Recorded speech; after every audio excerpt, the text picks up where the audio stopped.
Hi, I'm Pastor Steve with Screaming Rock Ministries, presenting Faith and Hope for Today. Genesis is the beginning of the recorded history of humanity and reveals that God has a plan, has always been there for us, has already defeated evil. Will you join us for a thought-provoking journey to the solutions of life's complexities? Sometimes it's hard for me to remember you running. Pace of life just gets so out of hand. I try my best, but it's just never good enough. I'm reminded of how much I need to know. You are for me, you're not against me. You are with me, I'm not alone. Through all the darkest times and brightest days, I know some things will always stay the same. I'm not. Well, it's really great to be back. Thank you for having us. These next few minutes, we are going to look at a fairly controversial story in the book of Genesis. It is in chapter 6, the story of the flood. I hope that you will learn 2, maybe 3 brand new things about the flood story, things you did not know previously. That is my prayer, my hope. I want to take a minute and go to our picture, our story that Sherry brings us today. There's a place called Thousand Springs. It's just about 45 minutes from our house. And out of the basalt wall are just hundreds and hundreds of springs that are still running today. And so this is just one of those pictures Sherry snapped for us. There's water coming out of those rocks all through that picture. The water is so pristine. You can walk out on the river at the bottom and you can see every single rock in it, every fish. It's just spectacular. So thank you, Sherry, for taking us there for just a few minutes. I hope you enjoy that. You could just spend a week there. And oh, what a lovely place.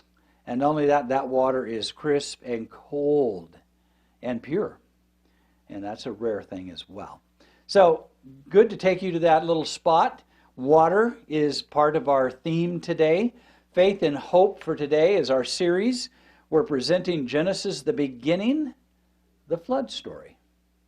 Welcome to a challenging and controversial story. You're going to learn some new things today, so hang on.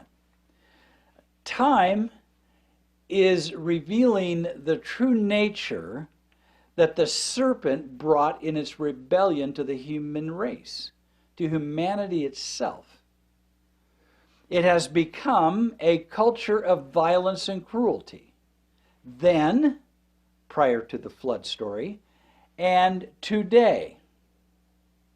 I mean, you don't have to go far to find the headline about the ultimate violence humanity manifests against each other in our world today. There is a natural rejection of all things spiritual. In this story of the flood, God now acts to save humanity from itself, from utter destruction. Are you ready for this? It's going to be great. Listen to Genesis chapter 6. Now it came about when men began to multiply on the face of the land, and daughters were born to them, that the sons of God saw the daughters of men were beautiful, and they took wives for themselves, whomever they chose. So we have the sons of God, and we have the daughters of men. And the sons of God would be those who follow God. The daughters of men would be men who follow themselves. So you're looking at the religion of Abel, the sons of God, Sethites, if you would, and the daughters of men, Cainites, the descendants of Cain. The only 2 generations that are spoken of in the book of Genesis. Do not let people make more of them than that. The sons of God were the descendants of Seth, and the daughters of men the descendants of Cain. These are the 2 groups that populated the earth. Verse 3. Then the Lord said, My spirit shall not strive with man forever, because he is also flesh. Nevertheless, his days shall be 120 years. So we have an interesting thing in the book of Genesis. We have people living to be over 900 years old. You're going to learn in a few minutes that Noah was 600 years old when he got into the ark. But in Genesis chapter 6, notice what God says, that the days of man shall be 120 years. Now, you and I live in a time where, should somebody live to be 125, it's an astounding, extraordinary thing. And I don't think in my lifetime I've ever seen such a thing. God is going to limit the lifespan of humanity. That is part of the reason we still exist, because our violence would have caused us to repeat what was the culture prior to the flood. Isn't that a fascinating truth to realize? Now, here's where I told you we're going to get into some very controversial things. The Nephilim were on the earth in those days, and also afterward. When the sons of God came into the daughters of men, they bore children to them. Those were the mighty men who were old and men of renown. So you have a lot of strange theories here. You have the Nephilim were giants. You also have the sons of God, some claim were angels, marrying men. I've read those. I'm just simply going to say there's no other place in all of Scripture, and including here, where angels marry humans. It just doesn't happen. Okay? Nowhere. It just isn't. So if that theory has been presented, understand, it is not what this text is saying. I'm going to show you the evidence of that here in just a moment. The term, listen to this, this is coming from a very, very interesting source, a commentary by three very conservative theologians. The term Nephilim seems to bear a deeper significance, and if the etymology, that's the study of a word, may guide us, the study of the word Nephilim may guide us. Listen to what the scholars wrote. It describes a class of men of worthless and at the same time violent character. It is commonly traced to Naphal, which means to fall, and considered to signify either fallen ones, apostates, or falling upon others. So far, it doesn't say they were 14 or 15 or 18 feet tall. Continuing on in the commentary. It evidently describes a particular class of men, and hence the latter meaning is preferable, intimating that the Nephilim were marauding nomads, men of a violent, overbearing, lawless character who abuse their bodily powers to obtain their selfish ends. Now, this is what the word means, Nephilim, when you study the word. But we're not done. Those who were constantly roving from place to place in quest of plunder and emerging suddenly from their retreat made attacks on both the property and the lives of men. Jameson, Fawcett, and Brown commentary. That was written, by the way, back in about the 19th century. But it's a very solid conservative commentary in which they are good, solid scholars wanting to know the true meaning of the word, not to try to create some spectacular imaginary thing. They did just a wonderful and very good job. Genesis 6, verse 5. Then the Lord saw that the wickedness of man was great on the earth. Now you know the Nephilim were there. And that every intent of the thoughts of his heart was only evil continually. The Lord was sorry that he had made man on the earth, and he was grieved in his heart. It's amazing that God is grieved. He's got tremendous sadness. And how we became so violent then. And I would say that grief exists in God today, because humanity is not becoming the shining light on a hill. We are becoming far more violent, far more hateful now than we've ever been. And hate is expanding exponentially on our earth. Now you know how God feels about that violence, that cruelty. In that extraordinary violence that took place, that violence was in the animals that man altered as well. We would call those violent animals dinosaur, and the most violent were probably genetically altered by man. Look, if you were a biologist before the flood, and you could live 700 years, if you had 700 years to study cellular biology, could you not mutate God's creation and make dinosaurs that were as violent as the nature of man itself? It's my belief, and it's an opinion of mine, that those great dinosaurs we see with the giant teeth that look like they could eat any and everything, I believe were genetically altered and destroyed in the flood. Again, that's my opinion. Because I don't see God creating that violent nature in animals. It existed after the fall of man. And I believe man altered creation, causing that level of violence. And I'm not expecting you to agree with me. I want you to come to your own conclusions on this.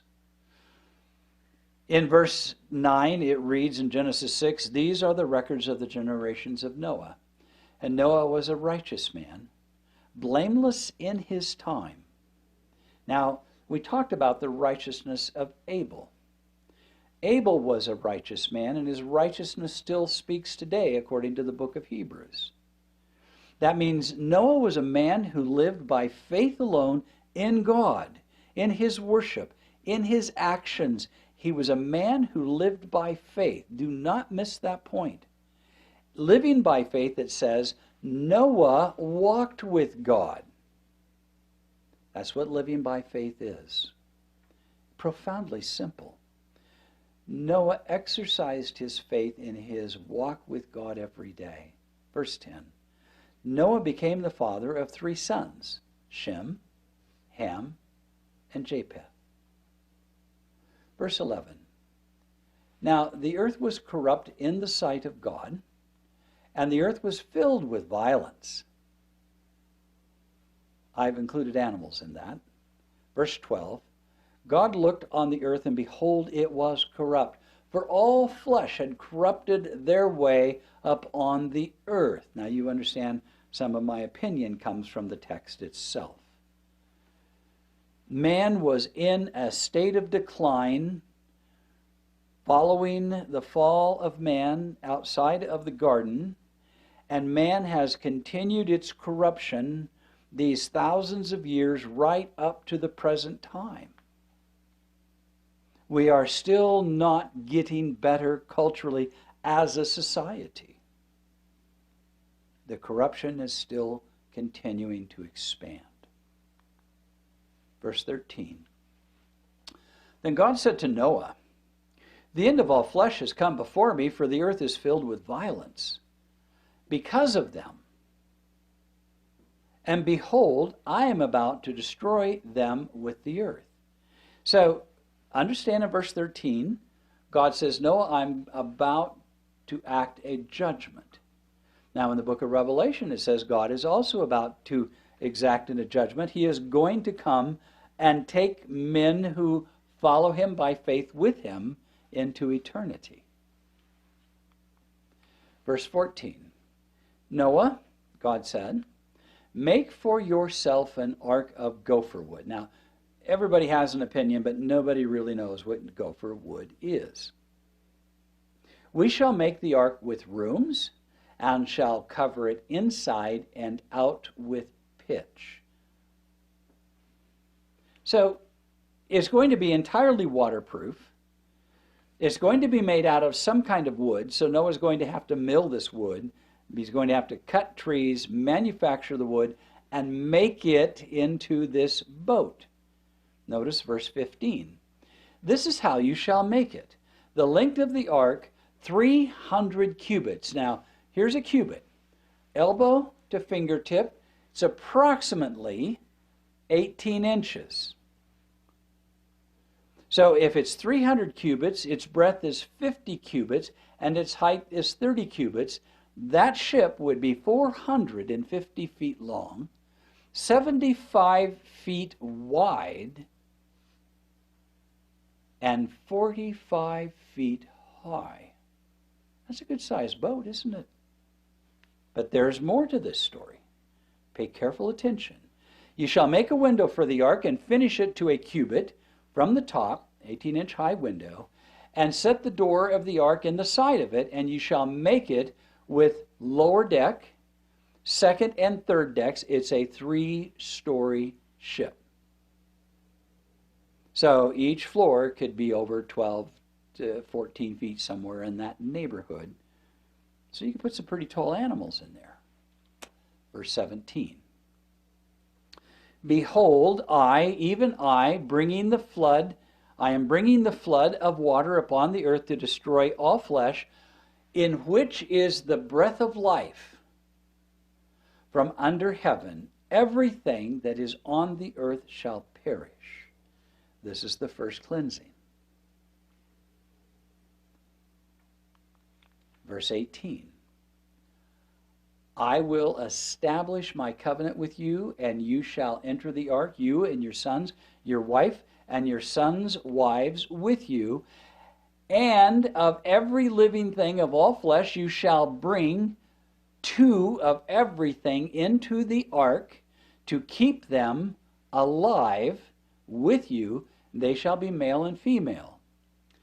Of the birds after their kind, and of animals after their kind, of every creeping thing of the ground after its kind, 2 of everything will come to you to keep them alive. Now, you know the song 2 by 2, maybe you've heard it, but pay careful attention.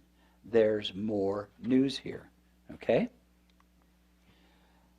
As for you, take for yourselves some of all food which is edible, and gather it to yourself. And it shall be for food for you and for them. Thus Noah did to all that God had commanded him. So he did. Living by faith means you walk in harmony with God. Genesis 7. Then the Lord said to Noah, enter the ark, you and all of your household, and you alone. For you alone I have seen to be righteous before me in this time. You shall take with you of every clean animal by 7s, a male and his female, and of the animals that are not clean, 2, a male and his female. So when you go to the book of Leviticus, talking about nutrition and diet for mankind, when it talked about clean animals you should eat and unclean animals, I want you to know that pre-existed in the flood story, that God provided 7 clean animals because Noah's family was going to need to eat those animals to survive after the flood. So there were 7 of the clean of every animal, deer, elk, moose, all those sheep, goats, all of those animals that fit the description of Leviticus. Did you know that was in the story? The unclean animals would be things like pigs and rats and mice and those kind of animals and bats. Those went 2 by 2. Fascinating, isn't it? Verse 3, also of the birds of the sky by 7s, male and female, to keep offspring alive on the face of the earth. Clean and unclean animals pre-existed the Levitical law.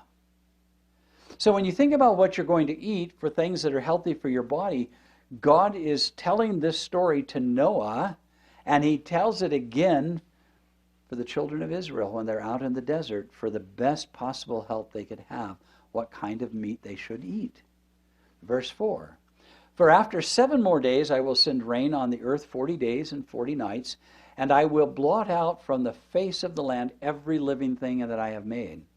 Noah did according to all the Lord had commanded him. This is a profound story, isn't it? Noah was 600 years old when the flood of water came upon the earth. Then Noah and his sons and his wife and his sons' wives with him entered the ark because of the water of the flood. Of clean animals and animals that were not clean, and of birds and everything that creeps on the ground, there went into the ark by Noah by twos, male and female, as God had commanded Noah. So just think about this. If you were one of the sons of men and you chose not to listen to Noah and you chose not to get on the ark, one day you'd be walking by this huge project and you would see thousands or hundreds and hundreds of these animals lined up, and you would watch them march into that boat as if unseen hands were directing them. You need to understand that any man who wanted to repent and get on that boat could have gotten on it. But the only ones who wanted on the boat were Noah, his sons, their families, and his wife. The next time we encounter clean and unclean animals will be in the Levitical laws that God gave to Moses. The clean were safe for man to eat. This was Noah's family's survival. Isn't that important for you and for me today? Verse 10. It came about after 7 days that the water of the flood came upon the earth. In the 600th year of Noah's life, in the 2nd month, on the 17th day of the month, on the same day, all the fountains of the great deep burst open, and the floodgates of the skies were open. Now, there's no record of rain until we get to Genesis 7, given in Scripture. But these great fountains of the deep, these would be the waters, the aquifers, if you would, the springs of water that flowed on their own. These burst open. There was a group of scientists demonstrated what would happen if the earth were more round without the mountains, covered mostly with earth or soil, and there were huge water systems underneath the ground that would circulate, causing the springs to flow continually. They showed what would happen if those were punctured. They did a computer, I wish I could access that. It was shooting rocks the size of cars and train cars as much as 5 miles up into the atmosphere from the pressure of the great springs, those fountains of the deep bursting open, and the rain coming down from the sky. There are some who would argue that the pattern between the continents would be how those great floodgates opened up and cut the pathway between and shaped all of the continents. That is certainly an alternate view that we have today. There's evidence to support some of these things. We'll be talking about that in the future. The rain fell on the earth for 40 days and 40 nights. On the very same day, Noah, Shem, Ham, and Japheth, the sons of Noah, Noah's wife, and the 3 wives of his son, with them entered the ark. They and every beast after its kind, and all the cattle after their kind, and every creeping thing that creeps on the earth after its kind, and every bird after its kind, and all sorts of birds. So they went into the ark to Noah, 2 by 2 of all flesh, which was the breath of life. Those that entered, male and female of all flesh, entered as God commanded him, and the Lord closed it behind him. And then the flood came upon the earth for 40 days, and the water increased and lifted up the ark so that it rose above the earth. The water prevailed and increased greatly upon the earth, and the ark floated on the surface of the water. The water prevailed more and more upon the earth, so that all the high mountains everywhere under the heavens were covered. This boat didn't have a motor. It didn't have any way to navigate that we are aware of. but we knew that it survived and floated because we are here. Verse 20, the water prevailed 15 cubits higher. The mountains were covered. All flesh that moved on the earth perished. That would tell you that the earth was mostly rounded. Didn't have high mountains at the time. All flesh that moved on the earth perished. Birds and cattle and beasts and every swarming thing that swarms on the earth and all mankind. Of all that was on dry land, all in whose nostrils was the breath of the Spirit of life died. Breath is what is defined as life. Verse 23. Thus he blotted out every living thing that was on the face of the land, and from man to animals, to creeping things, to birds of the sky, they were blotted out from the earth, and only Noah was left together with those that were with him on the ark. And the water prevailed on the earth for 150 days. So 15 cubits was how deep the water was over the highest mountain. But we know today that the moving of the continents has created the mountains that we have today. So we have no evidence that there were these huge mountains that were thousands of feet high prior to the flood. In fact, we're seeing a scarred earth today. An earth that suffered violence from this cleansing of the violence of man. But I'm also afraid we're going to repeat that behavior again just prior to the second coming of Jesus Christ. And he has a way to redeem and save every man, woman, and child who wants to be saved. That includes you. We'll talk more about this. It's an important story to consider, isn't it? I want to go to our closing picture for just a moment. I believe we're looking here at the Wood River, late summer. And as you stand in that water and look up, you can see that huge basalt sticking up out of there, a mountain. Actually a big dome, I guess you would call it. The scarred earth is the earth we live in today, the scars of that flood. I want to show you some remarkable things that have been uncovered that are evidence of a global worldwide flood. But the fact that we are here today is the fact that God had a plan to save us. And you were included in that plan. He wants you to be included in his plan to save you when he returns to take us from this planet before it's cleansed again with fire. I want you to ponder those things. Pray about this. Think about this. Can't wait till our next conversation. It's going to be an interesting one. Hope you enjoyed this one. Hope you learned at least 2 new things today. Enjoy now. Thank you for watching today. Our email address is screamingrockministries@gmail.com, or drop us a note to Screaming Rock Ministries, P.O. Box 5622, Twin Falls, Idaho 83303.